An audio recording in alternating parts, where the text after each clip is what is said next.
Hey guys, welcome back to Maverick here, and today we're going to be continuing our watch of Marge Comes In Like a Lion.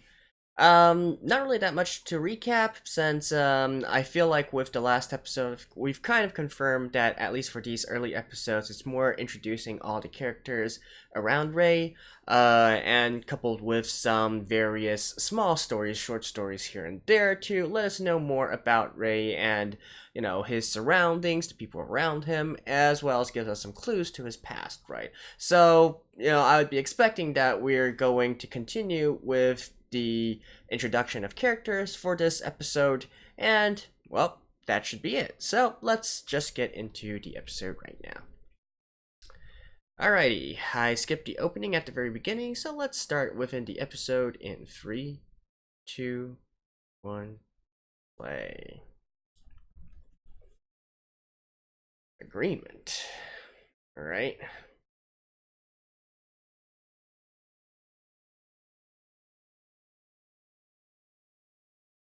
Hmm?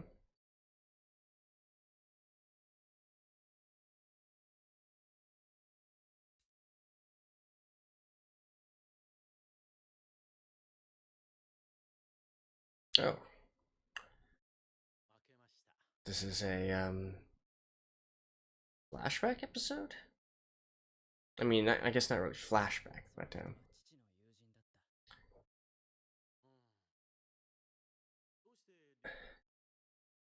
father's friend.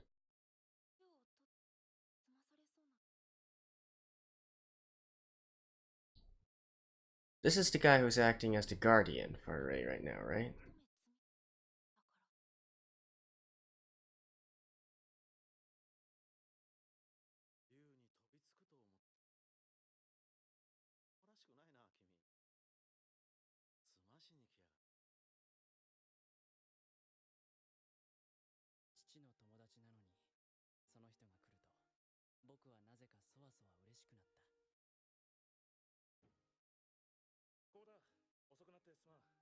Mm.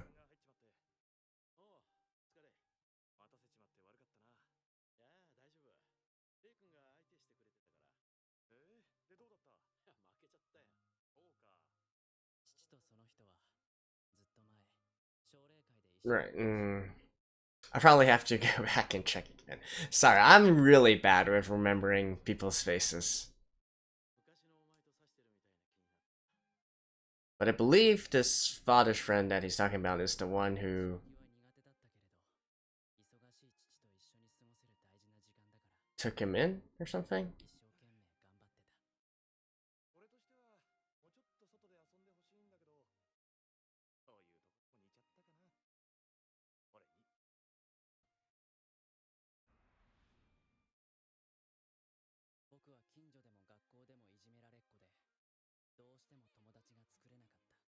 Why?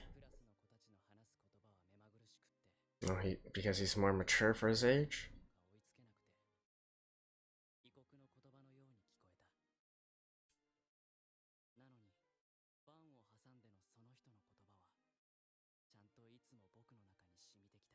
Hmm.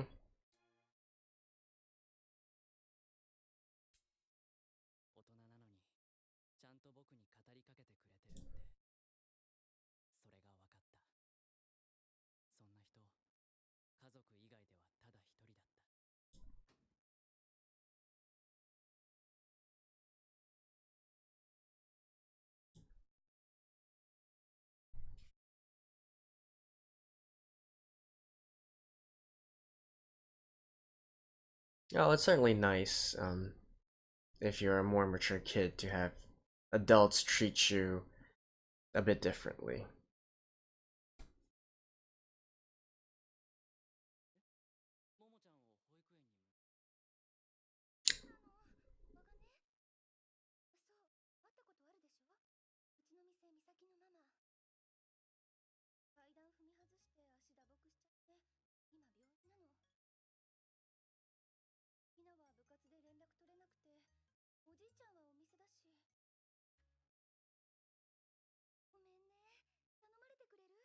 Of course you will. Dude, you gotta get some furniture. Like sitting on the ground like that and eating. It's bad for your posture.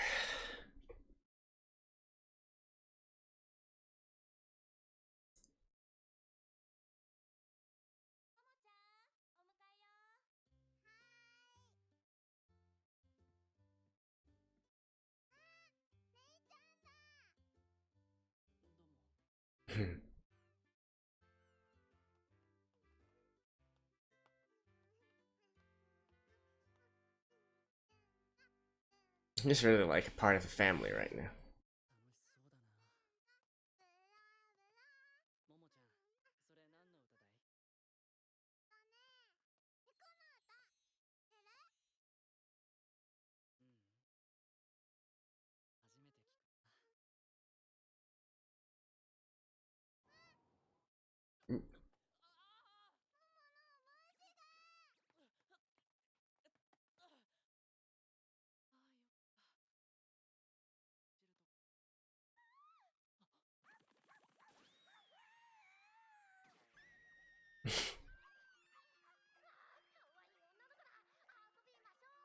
Wait, the animals are voiced?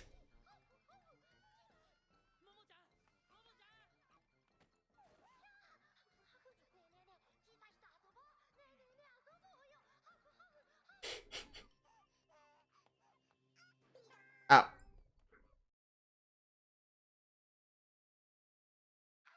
Ouch.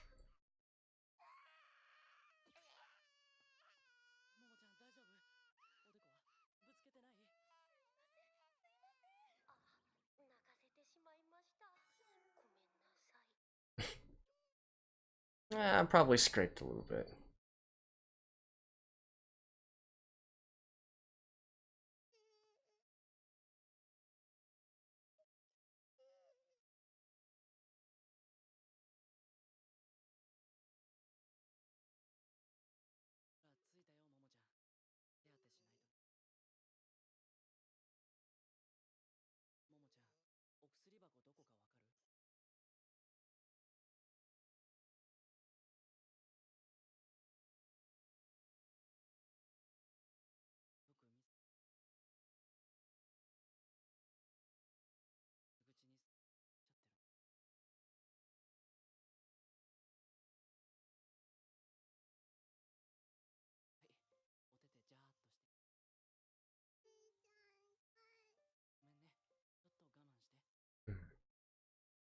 Okay, so is this a Momo episode?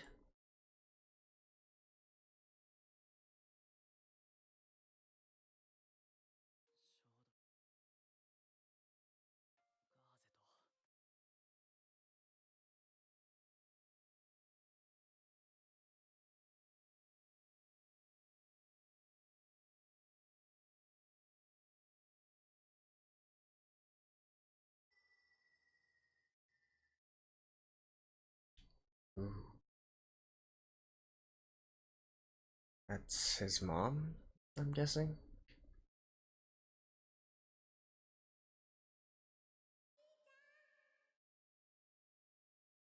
And his sister as well.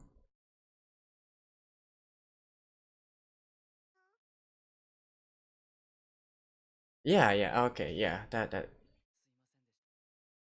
Yeah, we know that actually.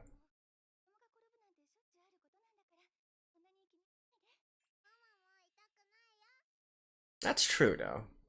I always feel like, I'm not exactly a parent yet, but we've all been children before, right?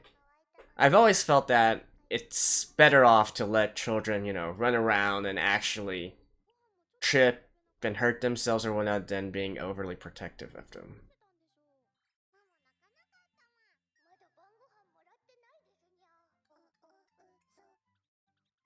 Like, let kids be kids.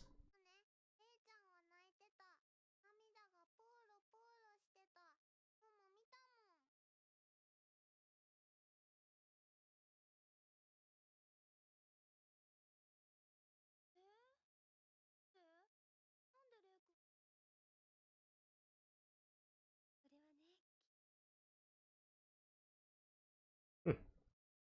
So he's told his story to Akare before? Or just a guess?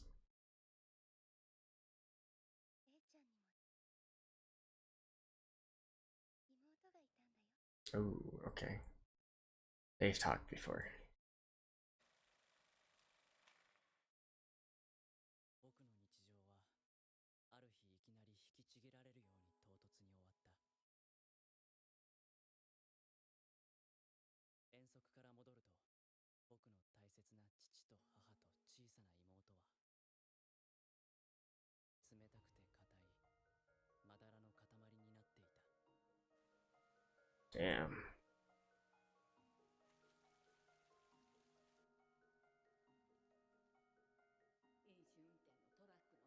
So yeah, car accident.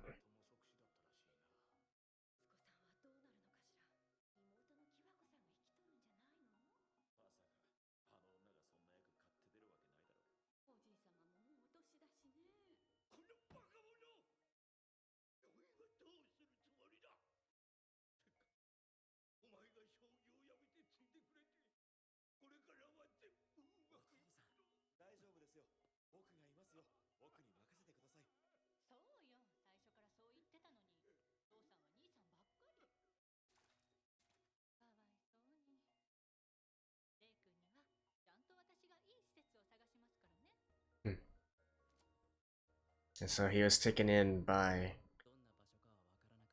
his father's friend, right? 今までは学校でどんなに辛くても夕方には暖かい自分の部屋で一人になってほっと落ち着くことができた。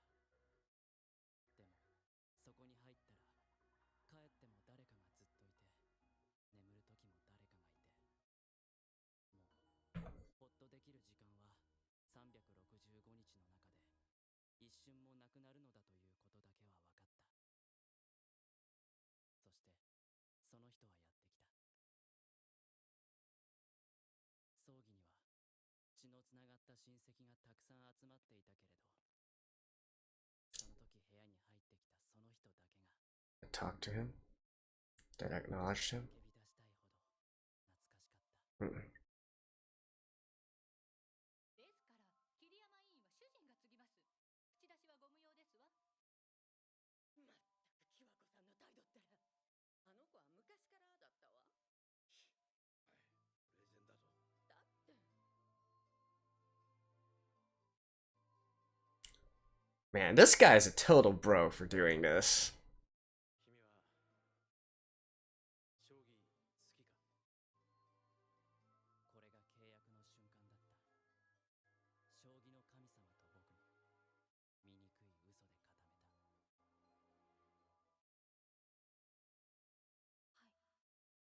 はい。嘘だった。人生で初めての生きるための。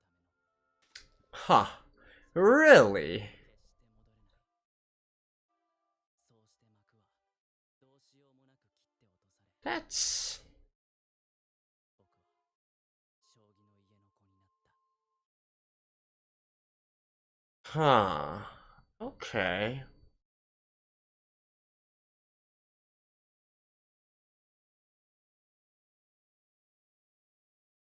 That's very interesting.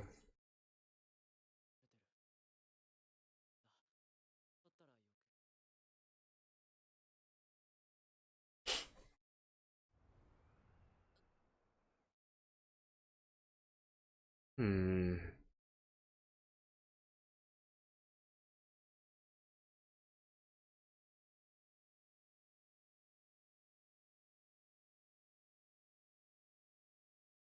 So what if he would have said no? He doesn't like shogi. What would happen then? That's my question. Would he still take him in?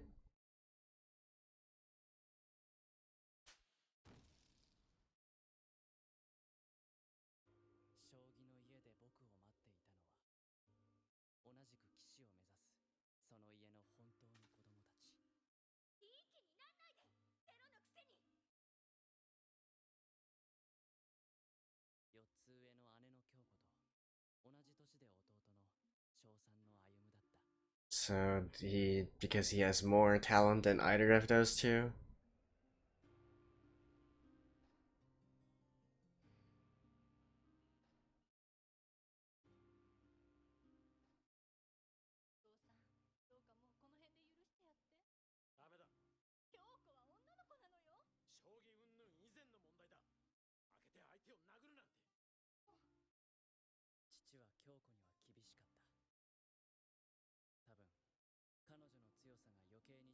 そうさせたのだと思う。すべての面において彼女は嵐のように激しかった。うん。気風も気性もその美しさも。ちょっと何チロチロ見てんのよチビ。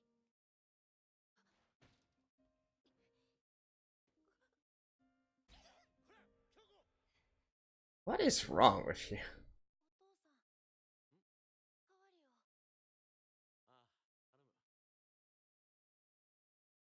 Well, I guess. 父さんって何それ。変か？私がそう呼べって言ったんだよ。なんでどこうち弟子でしょ。してもないのになんでお父さんなのよ。うちの中で師匠と呼ばれるのも落ち着かな。将棋のお父さんだからじゃダメなのか？そういえば道場の井上さんに聞いたぞ。前アマ名人の橋本さんに勝ったんだってな。すごいじゃないか。 Jealousy and whatnot.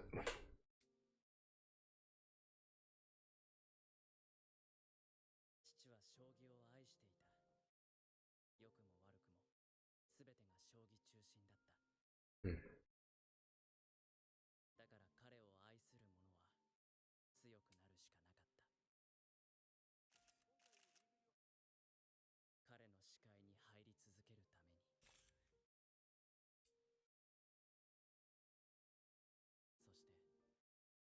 そして最初におかしくなったのは歩夢だった。歩む、最近学校でも腐りがちです。成績も落ちています。ご家庭で何かあったのでしょうか。今引き取っている内弟子の子に将棋で惹かれてしまう。 This is really kind of an awkward situation. 無理だよ。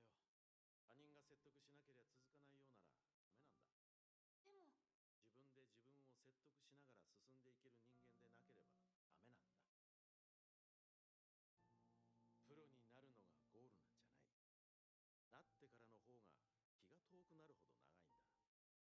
進めば進むほど道は険しく、周りに人はいなくなる。自分で自分をメンテナンスできる人間しかその道先へは進めなくなるんだよ。 I mean, what he's saying isn't wrong per se. I don't know. I'm really curious. Like, who's going about this in the wrong sort of way? Like, is the father really only caring about Shugi in regards to his children, or is that something that they took upon themselves and perceived it as such?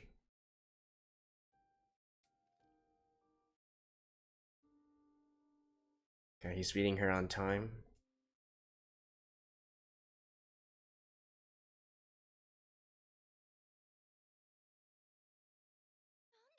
なんで私が奨励会をやめなきゃなんないの。例に勝てないのならこれ以上は無理。初段まで行けばこれ以上がゴロゴロいるんだ。分かってるだろ、京子。結局残ったのは他人の子供だけか。あの子桐山の子だろ。ライバルの子をわざわざ育てて自分の子が食われちまったわけか。皮肉なもんだ。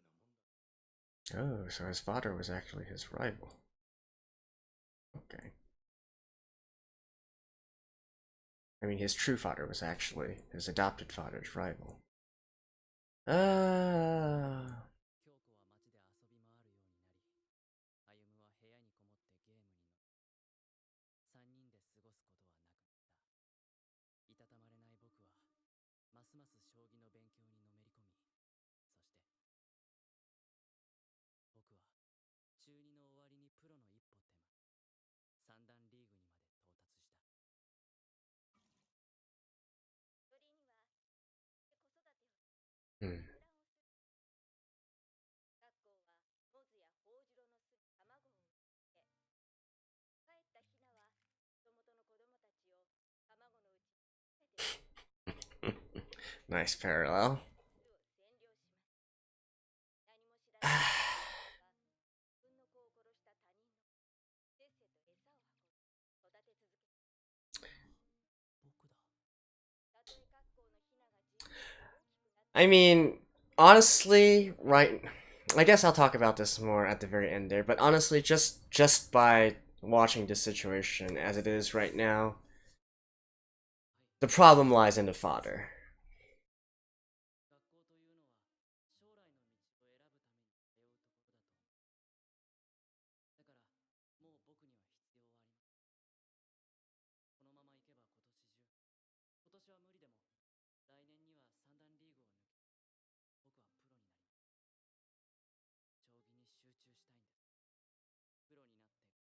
て少しでも成績を上げて家を出よう。勝ち星をつけお金を稼いで一刻も早く出なければ。Hmm.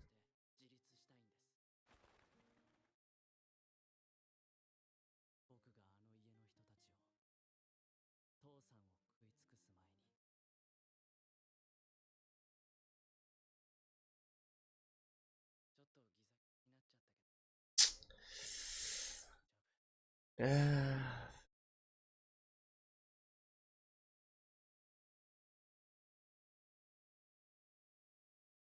なんだレイ、寒いのか。僕は格好だ。そうだ。とりあえずこれを着てなさい。私ので悪いが。Hmm. 押しのけた命の上に立ち。ちょっとでかすぎるな。 Damn, he's been wearing this. 嬉しいです。すごくあったかいです。春を歌えと呼ぶ声を聞く。ありがとう、お父さん。そして思う。いっそ本当に鳥だったらと。そうしたら、こんな激しい痛み、知らずに済んだのにと。Hmm.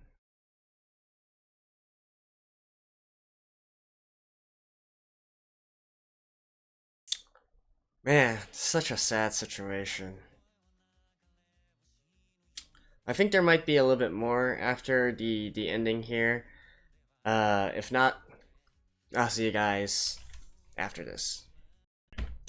Alrighty, so I wasn't expecting the story to suddenly dive completely into Ray's backstory here, but you know, it's a sad story, right? Definitely, you know, losing your parents and your basically your entire family just like that. Um, that's gotta suck, right? Although you know, I mostly figured this out a few episodes ago. I think you know that he originally had a family, and then that family was probably involved in a car accident, and so this current family he's in is his foster family. Yeah, I think that part was mostly figured out already. So let's concentrate on actually the dynamic between Ray and his new foster family, right? With Kyoda, with Kyoko, and Ayumu, right? So you know the entire for in regards to the entire situation, and when I was watching that when I was doing my reaction during the episode, right, I said that you know out of all these people, the one that I blame is actually the father. And the reason for this isn't necessarily anything in regards to you know his interest or how he's doing things or whatnot, but just simply for the fact that he is the father of the household, right? He is the grown-up, he is the one who can teach them, you know, all these children about life, and so he has this responsibility to try and smooth this situation out, right? Like, don't get me wrong, Kyoko is definitely being very bitchy here, right? And you know, for those of you guys who know me from other series, you'll probably know that I really hate bratty and unreasonable kids, right? But at the same time, I do acknowledge that kids will be kids. So, in the presence of someone more mature here, you know, have you actually made the effort to really teach them what is right and wrong, beyond just you know the very superficial punishment and what and you know and lashings or whatnot, right? Are you actually teaching them about you know what exactly this is supposed to be, right? What exactly to expect, how they should approach this kind of situation, because at the end of the day, Kyoda was the one who decided to bring Ray in as an apprentice to the household, and he was also the one who also decided to allow Ray to start calling him father and dad and whatnot.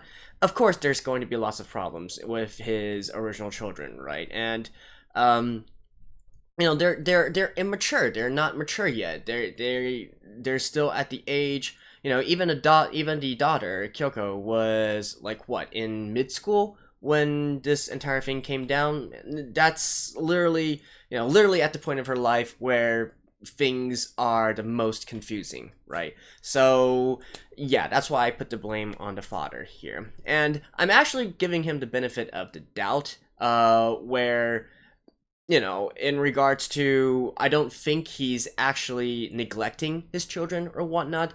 As far as I can see from this episode, it's not like he's forcing his children to be like Ray. It's not like he's disciplining them or admonishing them because of their performances. Like, if they can't perform, whipping them and being like, why can't you be more like Ray? Like, it's not that kind of abusive situation. So I don't think, there's anything to fault him for in that kind of regard, right? I mean, he's allowed to have his own interest, right? So if he likes shogi, and besides, it seems that his job is also related with shogi. Like, I think he actually works within the federation or whatnot, maybe.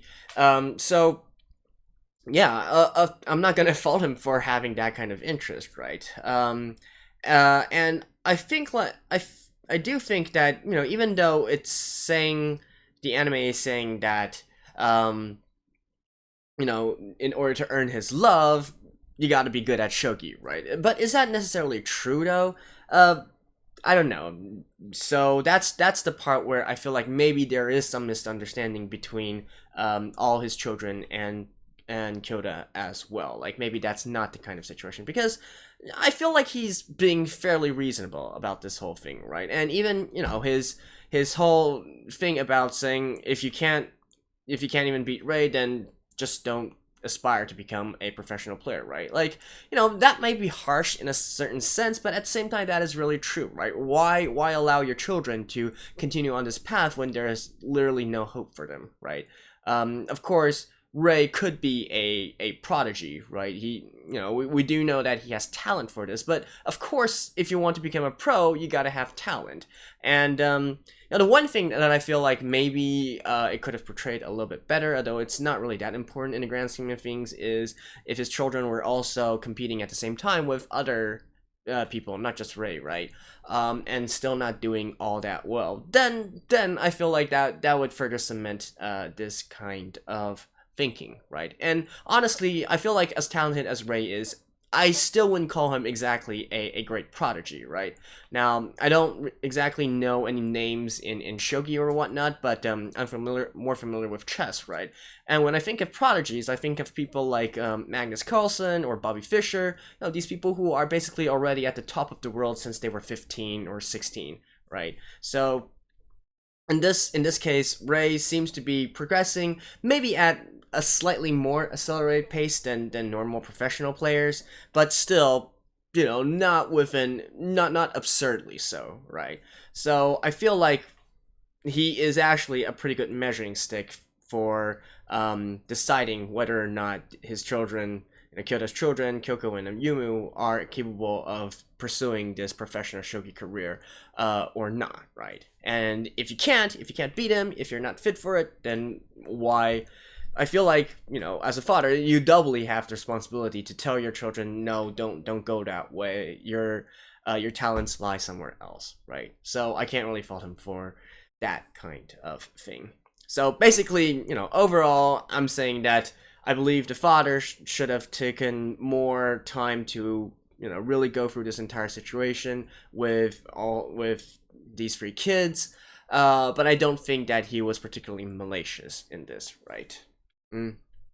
So yeah, and of course, in some argument, you could also say that it doesn't really matter what the father is trying to teach them or whatnot. Some of this only resolves itself once children actually mature and they, with more life experience and whatnot, and then they can accept the situation, right? So that's also a possibility. So yeah, so that was in regards to that entire adaptation. Well, not really adaptation, but apprenticeship situation, I guess you could say. Let's just call it for what it is. It's an adoption, right? Pretty much. And what else here?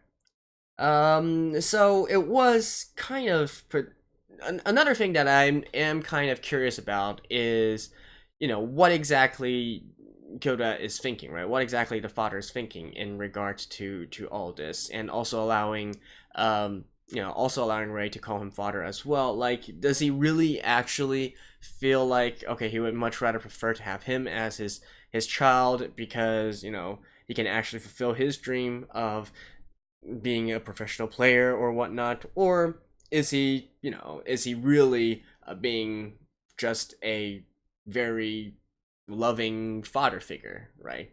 I guess that's something that we'll learn more about later on.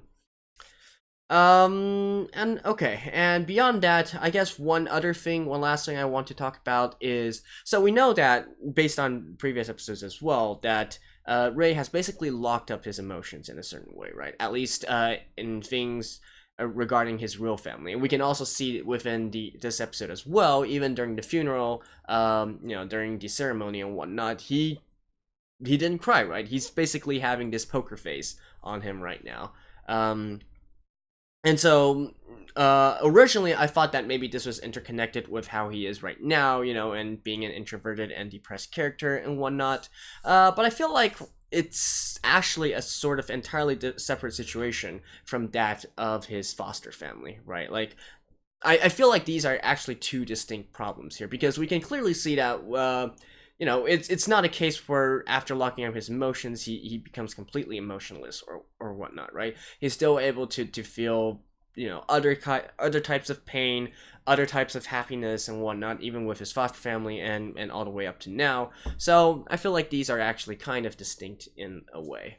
And so maybe potentially they will also be resolved distinctly at separate times here.